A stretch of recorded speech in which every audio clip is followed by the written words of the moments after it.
just a little bit about me. So I was a classroom teacher for about 25 years, mostly taught new entrants, sort of year 1 and 2, and came to do this through a little bit of research myself.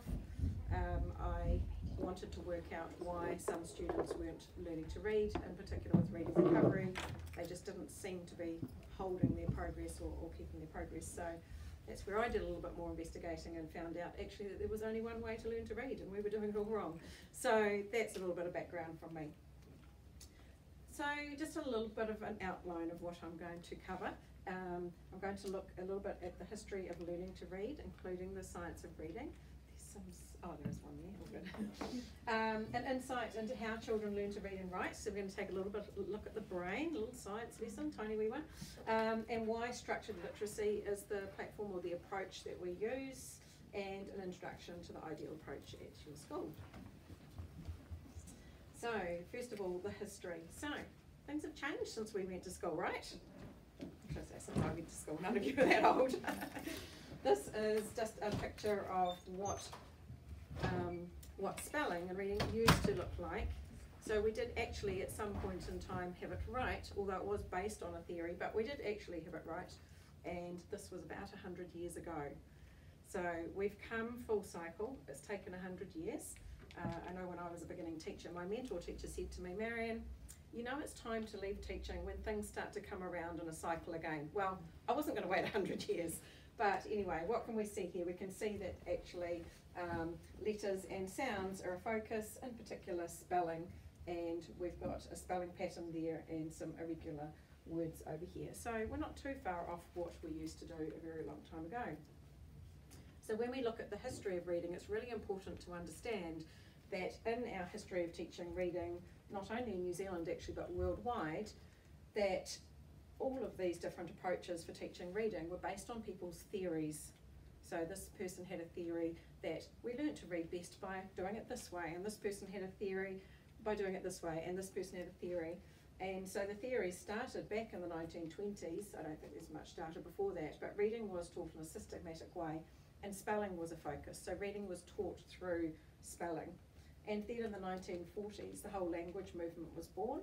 And what happened was some researchers thought that having to learn the letters and the sounds that the letters make was way too complicated for students. So it would be better for them just to be able to literally take a snapshot of a word with their eyes and to learn it that way and learn words as wholes or as shapes. And then in the 1960s, reading instruction became a bit of a pendulum swing because they found that the new way of teaching, it wasn't that efficient either. So it was sort of a bit of a backwards and forwards for a while between them. And in the 1970s, scientists became very interested in reading because they could see that the reading rates were plummeting worldwide. And so they were starting to look at what they could work out from science. It wasn't until the 1990s that the scientists actually had access to technology that would show them how the brain learns to read. So actually by the 90s, we had this term balanced literacy, which means a little bit of this, and a little bit of this, a little bit of that, a little bit of that. If we give them a little bit of everything, surely they will learn, which unfortunately still didn't work. So around about the 2000s, the late 1900s, early 2000s, there was a lot of research happening through the fields of cognitive psychology, neuroscience, education and linguistics. And they were all trying to work out what was happening in the brain because they had access to this amazing technology called fMRI scanners, where they could actually put a scanner on the head of somebody reading and see what was happening inside the head. So interestingly enough, all 4 fields of research, all 4 of these came up with the same unanimous research, and that was that the brain only learns to read in one way, and they figured out from the research what it was. So it's actually the largest research field in education, and there are now more than 4 areas. There are about 9 areas of experts that all agree. So what we can take from this is the cognitive psychologists, they tell us basically how we learn, and we call that the science of learning. It's a part of the science of reading. The neuroscientists could tell us what was happening in the brain, and so they told us which parts of the brain were activated in the reading process. the educationalists were a little bit slow to the party. So around about 20 years after this research came out, they came up with the how. So it was never before really translated into teacher speak in terms of, okay, this is the research, but what do we do in the classroom? So the educationalists give us the how, and the linguists give us the scope and sequence. So they give us what we need to teach and the order that we need to teach it in. So what we know now, oh, it's going, sorry.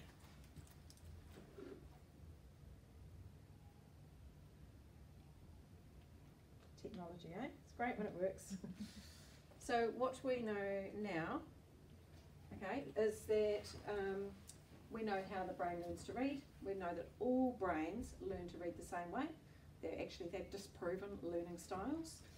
So we know that all brains learn to read the same way. A reading network must be developed for skilled reading to take place. The left hemisphere, so the left side of your brain is where the reading takes place. It's the language processing part of the brain. It's where all your speech and oral language sits. And the brain processes words at sound level, not at word level. So previously, when we were asking students to remember or to learn sight words and we had them on flashcards, what was happening was those words were all being stored in the opposite side of the brain as pictures. They were being stored on the right side of the brain, so there was no link to comprehension, language comprehension to speech. It was just sort of sitting there, which explained why our students, after about 2 years at school, they seemed to go like this with their reading, and then they really plateaued. It's because you can only store a set number of images on this side of the brain, around about 2,000. And when you start putting in all those little words into that side of the brain as pictures, it maxes out and the learning just stops. So we know that now, but unfortunately our education system has become fairly entrenched with the way that things have been taught up until now. So it's a big machine to move. So takeaways from decades of research: we're not born to read, we have to be taught. While we use our eyes to read, the starting point for reading is sound. What a child must do to become a reader is figure out how the words they hear and know how to say connect to the letters on the page. They've got to break the code. Writing and reading is a code humans invented to represent speech sounds, and children have to crack that code to become readers and writers. Children don't crack the code naturally. Most children don't crack the code naturally. There are about 5% that are very curious about the sounds and the letters that are attached, and they literally will self-teach. So some students will self-teach, but the majority of students don't crack the code naturally. Now, I'm going to attempt to play this video. Technology has been playing up a wee bit. It's just a wee little video snip from Dr. Carolyn Strom. Let me see if I can. Whoops. No. We don't. It's not what I want.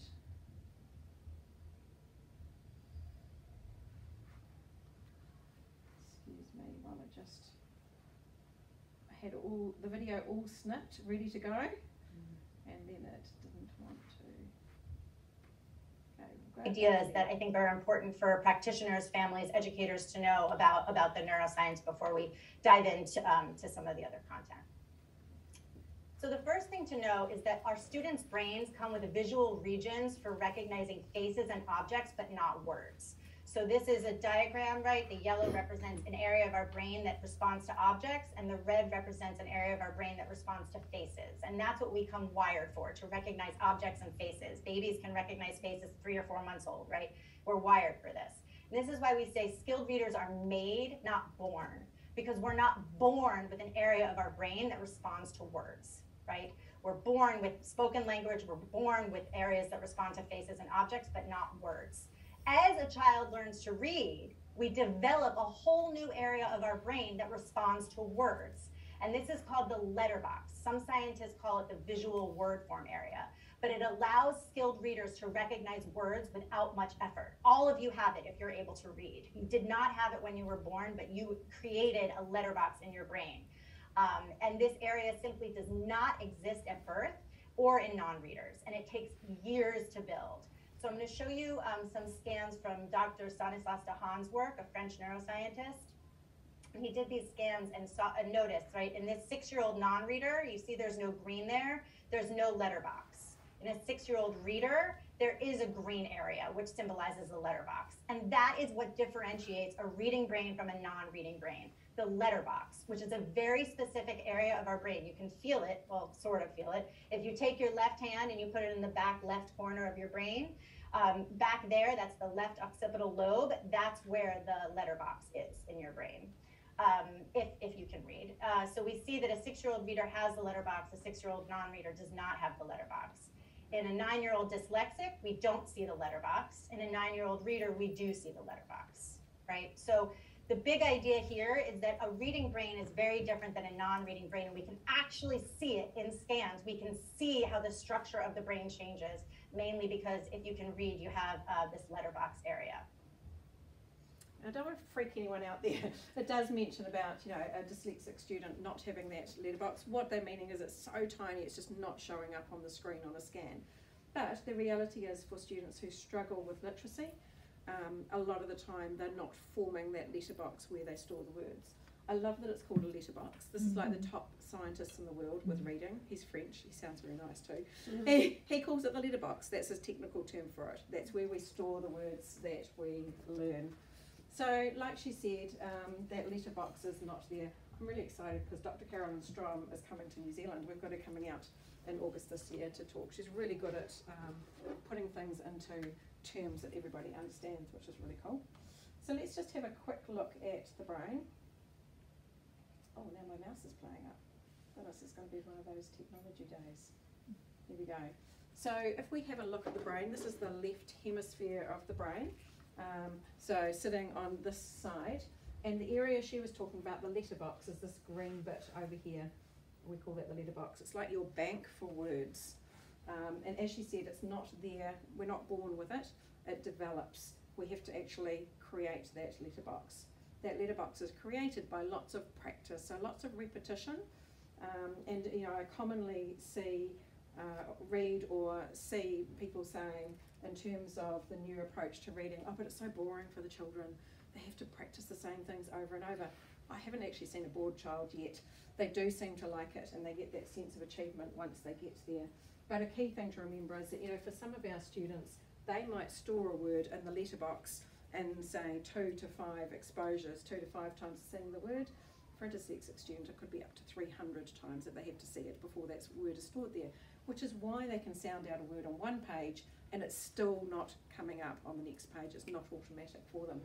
So let's have a quick look at the process. So the Broca's area, which is sort of in this front left part of the brain here, that's where all your speech sound sits, and that's called the phonological awareness area. So it's the sound of our language. So it's the sounds of rhyme, syllables, letters, which is your phonemic awareness, and to be able to layer on the pathways or build the pathways that are needed in order to store words, we need to have a fairly good foundation here.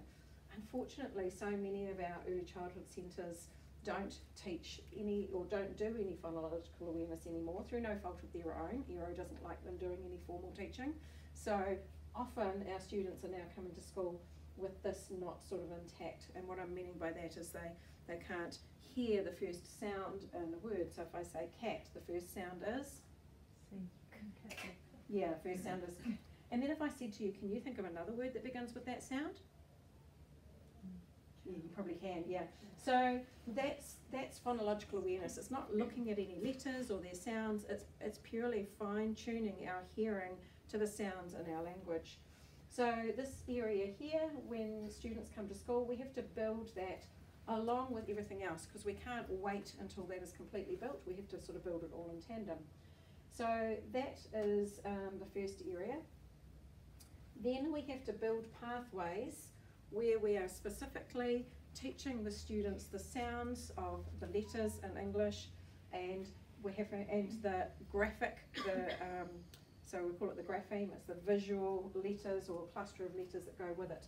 So we're building a pathway through the angular gyrus, and what happens is those letters get stored in that letterbox.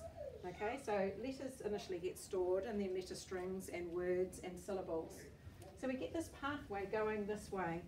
And so it starts with hearing. Obviously you've got to have good hearing. Starts with hearing the sound, and then attaching the sound to symbols. So for example, I can hear the k sound in cat.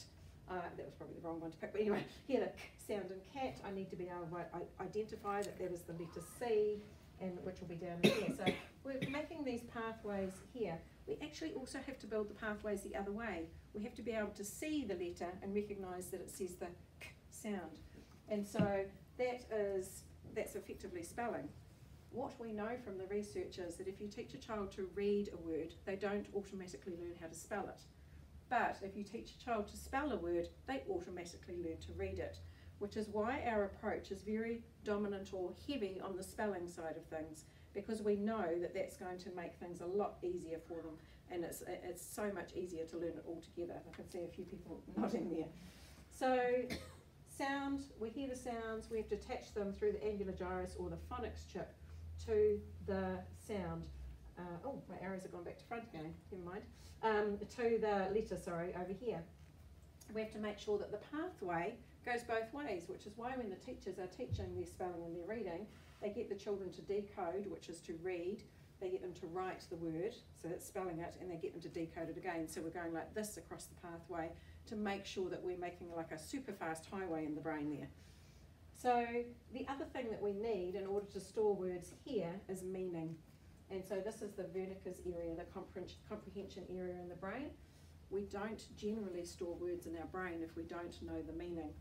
So if I go back to when I learned French at high school, I know that I had to learn individual words and it was a bit tedious and I had to learn their meanings and we often got tested on those. But I could still, not having spoken French for a very long time, like I did last year, go to an island where they spoke French and I could start to understand what people were saying. And there were these words, I was like, oh, I know what they're saying, oh, I know what they're saying. Couldn't speak it myself.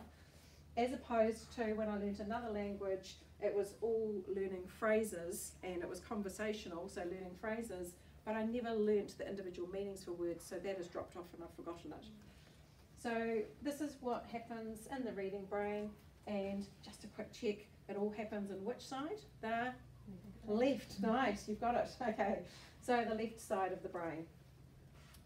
Let's break this down and see what happens. So children learn to read by looking at the word or the letters in front of them, reading from left to right. The word either pops into their head or they have to decode it. That means sound it out. To decode it, they have to be able to recall the sound that matches the letters.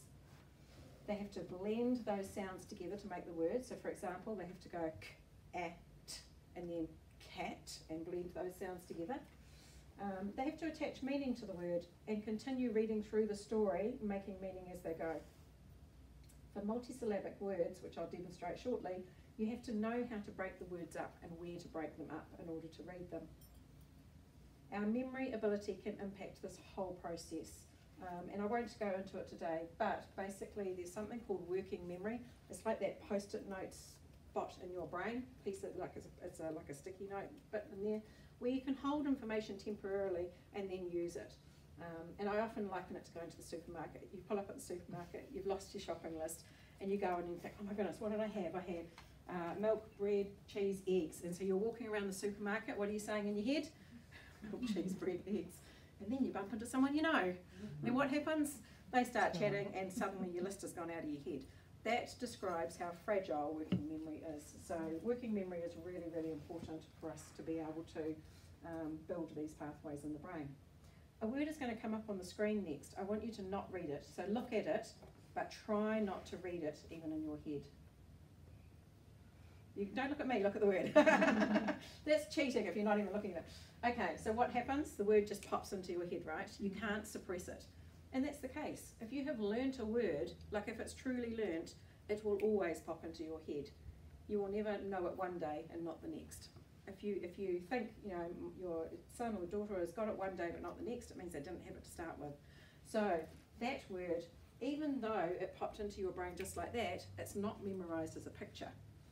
How do I know? Because I bet you said run. Did you say run in your head? Yeah, you didn't say ran. So if you had memorised it as a picture, you could have said ran or ron or run. So we know that when they slow down the brain scans, when you're reading a word like this, they slow them down to 1/5 of a nanosecond. I don't actually know what a nanosecond is, but a fifth of a nanosecond is really little, really small. It's really fast. When they slow it down, they can actually see that we are attaching a sound to each of those symbols by where it lights up in the brain. Now, we're not going to, with our experience, be going in our brain. It all happens simultaneously with all of those sounds all at once. So even though we are experienced readers, we're still using that network. It's just like a superhighway in our brain, though. It's very experienced. When you look at that word, I bet that didn't pop into your head just like that, okay? Because this is actually a nonsense word. Very kind telling you that straight out. So this is a nonsense word, and it's what we would call a multisyllabic word. How do we know that? Because there's a vowel sound in every syllable in English language. If we look at the vowels, 1, 2, 3, 4, potentially there could be 4 syllables, but I know that you're all pretty clever and that straight away something has probably popped out on the end of the word over here, and you probably think that this is silent, yeah? Because you may not know about silent E, but you probably know that if there's an E on the end of a word, it is silent. So actually, if we take that out of the equation, 1, 2, there's probably 3 syllables there. I'm going to give you like 10 seconds to turn to the person next to you and see if you can figure out how you would say this word. Off you go.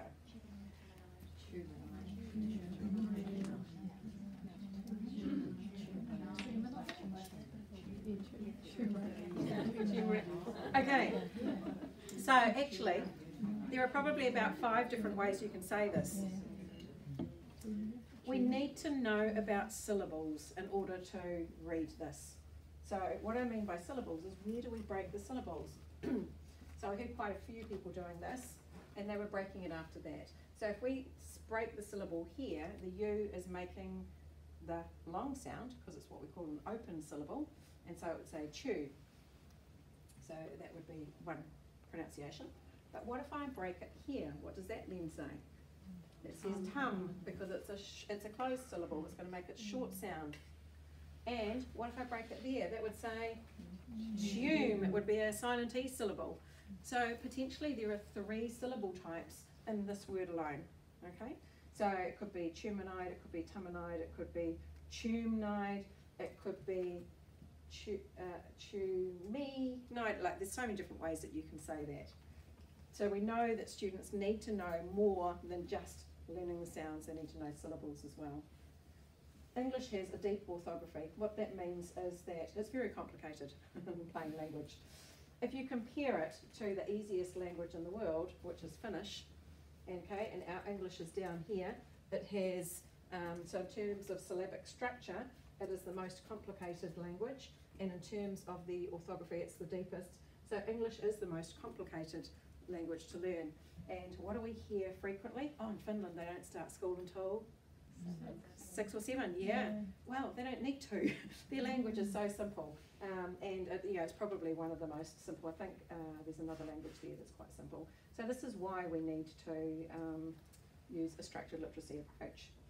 So what is taught in a structured literacy approach? So basically we teach from philological awareness, which I already talked a little bit about, alphabetic principle. That is the code, so that includes all 44 sounds in the English language, so it's the 26 letters, the 44 sounds, and the 250 ways to spell those sounds, along with the syllable types. So there are 7 syllable types in there.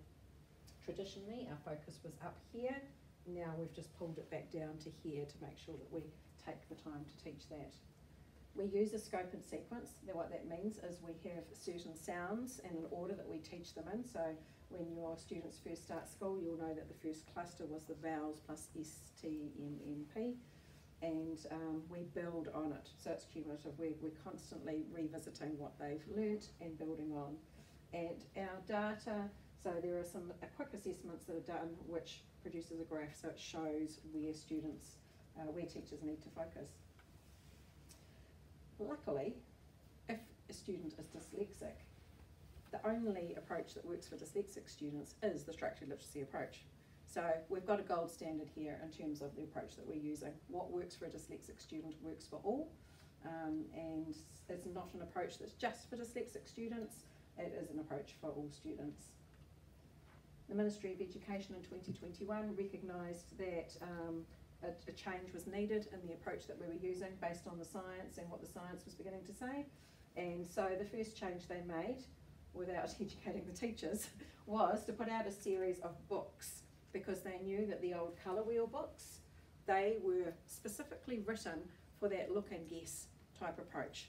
Okay, what I mean by that is you wouldn't expect a 5-year-old to be sounding out the words that you would find in the book that says, look at the tiger, look at the elephant, look at the giraffe. Just imagine trying to sound out giraffe with a 5-year-old.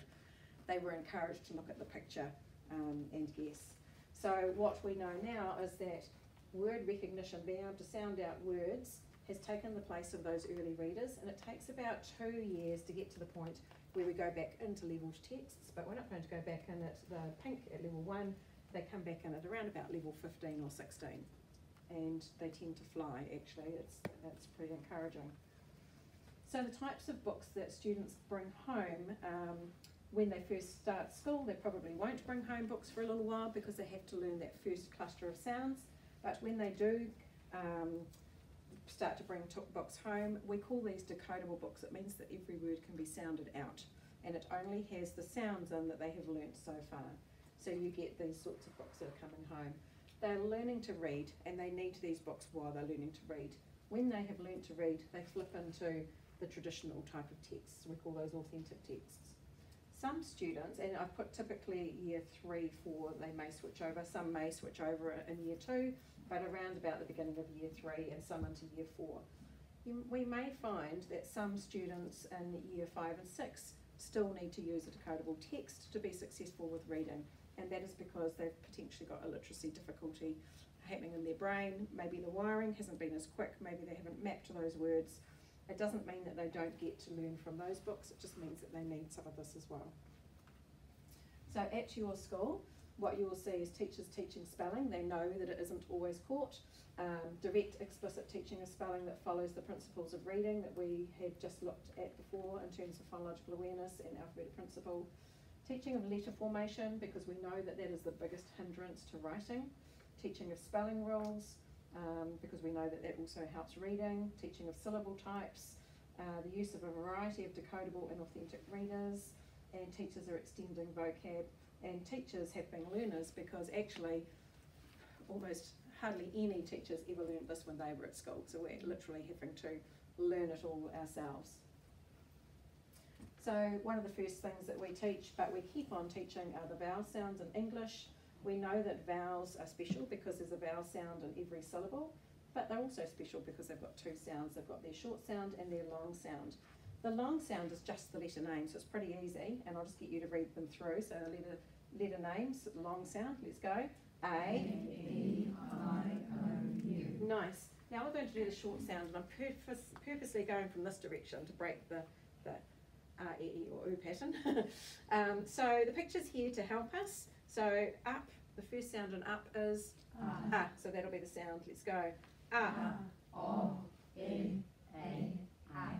Okay, listen to me. Ah, o, I, E, A. Your turn, go. Ah, O, E, A.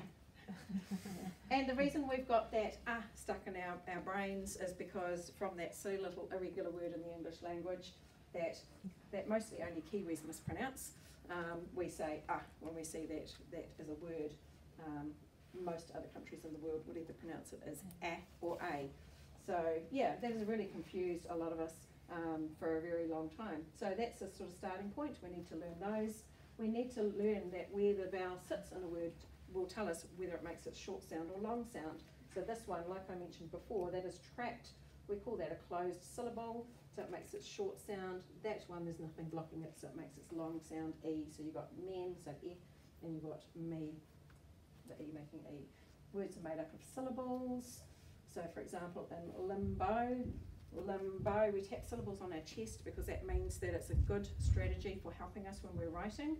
Because if you're clapping syllables with your hands, you've then got to put your pencil down to do that and then pick your pencil up again. So you've got your pen or pencil in one hand and I can go limbo. Oh yeah, first syllable is lim, and then I can write it down, bo, o. That's something you will see hopefully your students doing. There are 7 syllable types: closed, open, silent E, consonant L E. Long vowels are controlled in diphthongs. Don't worry, the first time I learnt about this was after I'd been teaching like 23 years, and I was like, what? I didn't know this stuff. But don't worry, there's lots of information online about that. And so we teach spelling through a scope and sequence, starting with the sound. We go to word level, and then we go to sentence level. Reading, we revise the sound. We go to word level, we go to text level. So you may see things like these coming home. That's because we now know that students have to be fluent at sound level and word level in order to be fluent at text level. We can't expect students to read text fluently unless they are fluent with words and with sounds. Irregular words, they follow the same, I know there are lots of irregular words in English. Just letting you know that the spelling of these words has never changed, it's our pronunciation. And I'm just going to pick on one, and that is said. We still sound them out, s-e-d, but we know that the e is written with an A and an I. Just to mention that one, if you think of the word pay, pay, paid, paid is past tense. Lay, laid, laid is past tense. Say, said is how it used to be pronounced. In fact, way back in Old English it was saith, and then it became said, and we say said. So sometimes we just have to explain that to our students. So how you can help at home, making sure that students, if they do bring these home, making sure that they are pronouncing the letters correctly. There's a really good little video made by a speech therapist in New Zealand, and it's the Sounds of New Zealand English. I love that, Sounds of New Zealand English. They have our own little English. And roll and reads or word lists that come home. Doesn't matter how often you practice them, make them fun. And there could be some poems, or there could be just dictated sentences that they can read that have got the target sound in for you to practice. They may come home. I know different teams send home different things, so I'm just showing you examples of what might come home. A book, if they bring home a decodable book, this is the scary bit. How do you help? Books coming home may have a sound focus. Hopefully they will do. They're called decodables, like I said, and they're linked to spelling. Encourage your child to sound out words that are difficult rather than guess. So if you see them looking across to the picture, go, oh, hang on a minute. Good readers, keep their eyes on the word. What do good readers do? And hopefully they'll say, sound it out. And you might just have to help them sound it out. And if it's a really tricky word and you know it's a bit irregular, it's okay just to tell them what the word is. If you're not sure, just tell them. So we don't use those strategies anymore of saying, look at the picture, what do you think might make sense? Read on and come back. They were all using the right side of the brain, so we don't use those anymore. And of course, reading to your child. That is the way that they're going to learn language, is through you reading to them. They won't learn to read by you reading to them, but we know that that will increase their level of language and understanding of language. And I think that is it. So thank you. I did stick to my 30 minutes exactly. Here we go.